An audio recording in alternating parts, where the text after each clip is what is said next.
देवी ब्रह्मचारिण्य नमः। नमस्ते साथियों, आप सभी पर मां ब्रह्मचारिणी की कृपा बनी रहे। देवी दुर्गा के 9 अवतारों में से दूसरे अवतार को माता ब्रह्मचारिणी के नाम से जाना जाता है। देवी के इस अवतार की पूजा नवरात्रि के दूसरे दिन की जाती है। मां का नाम ब्रह्मचारिणी 2 शब्द ब्रह्मा और चारिणी से मिलकर बना है। जहां ब्रह्मा का अर्थ है तपस्या, वहीं चारिणी का अर्थ है आचरण करने वाली। अर्थात ब्रह्मचारिणी का शाब्दिक अर्थ है तप का आचरण करने वाली। महादेव को अपने पति के रूप में पाने के लिए की गई कठोर तपस्या के कारण ही देवी के ब्रह्मचारिणी स्वरूप का आविर्भाव हुआ था। तो आइए जानते हैं माँ ब्रह्मचारिणी के तप की अनन्य कथा। देवी ब्रह्मचारिणी का स्वरूप अत्यंत शांत एवं मनोरम है।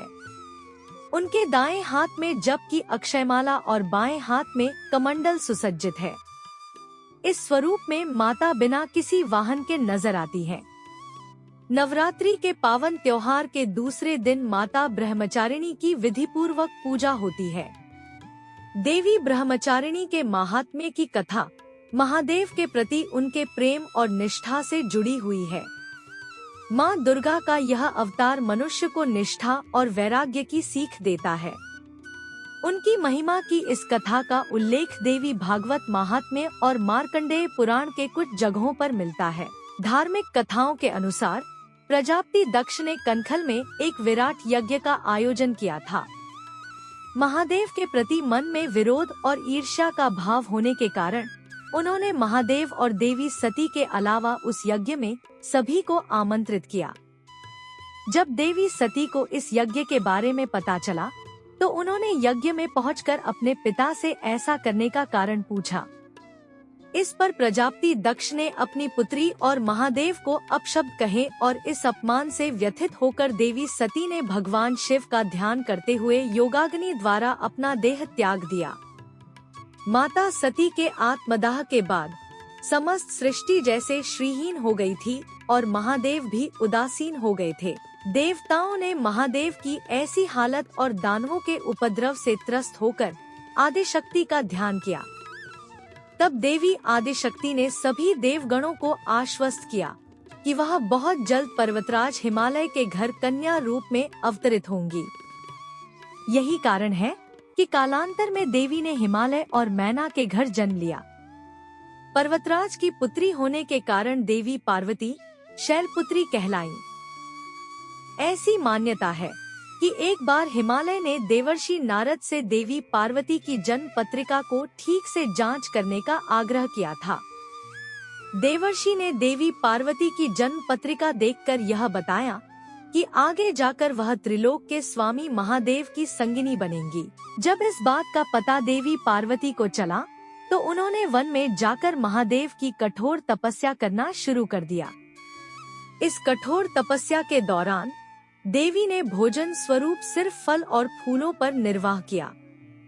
तत्पश्चात उन्होंने सूखे बिल्व पत्रों को ग्रहण करते हुए अपनी तपस्या को जारी रखा। एक समय ऐसा भी आया जब देवी निर्जला और निराहार महादेव की तपस्या में लीन थी।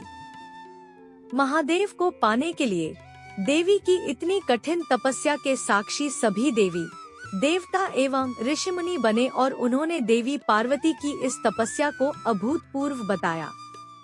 जब देवी की कठिन तपस्या के कारण उनका शरीर कमजोर हो गया था, तब सभी देवताओं और ऋषियों ने इस तपस्या से प्रसन्न होकर उन्हें यह आशीर्वाद दिया कि उनकी सभी इच्छाएं पूरी होंगी और उनका विवाह महादेव के साथ ही संपन्न होगा। मान्यता तो यह भी है कि देवी का यह स्वरूप भक्तों को अनंत फल प्रदान करने वाला है। उनके इस स्वरूप को समस्त विद्याओं की जननी माना गया है और इस स्वरूप में देवी सफेद वस्त्रों में नजर आती हैं। नवरात्रि के दूसरे दिन देवी ब्रह्मचारिणी की विधिवत पूजा की जाती है। इस दौरान कुंजिका स्तोत्र का पाठ करने के बाद दुर्गा सप्तशती का पाठ करना काफी लाभदायक माना जाता है। इसके साथ ही भक्त माता के विशेष मंत्र के द्वारा भी देवी ब्रह्मचारिणी की आराधना करते हैं। माता ब्रह्मचारिणी की आराधना का मंत्र है देवी ब्रह्मचारिण्य नम, अर्थात जिन देवी का ओमकार स्वरूप है उन सर्वोत्तमा देवी ब्रह्मचारिणी को हम सभी नमस्कार करते हैं। मान्यता है कि देवी ब्रह्मचारिणी की आराधना करने वाले भक्त शीघ्र ही समस्त भोगों के सुख को भोग कर अपनी आत्मा का कल्याण करते हैं और ब्रह्मा तत्व की प्राप्ति करते हैं।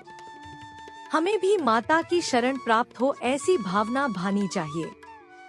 देवी दुर्गा के ब्रह्मचारिणी अवतार की कहानी हमें ये सीख देती है कि तप, त्याग, सदाचार, परिश्रम और संयम का मनुष्य के जीवन में कितना महत्व होता है। मनुष्य अगर कठोर परिश्रम करते हुए अपना जीवन यापन करे तो उसे अपने मनोवांछित फल की प्राप्ति अवश्य होती है। जिस प्रकार अत्यंत मुश्किल परिस्थितियों में भी देवी ब्रह्मचारिणी ने अपनी तपस्या का पथ नहीं छोड़ा, उसी प्रकार मनुष्य को भी परिश्रम का पथ नहीं छोड़ना चाहिए।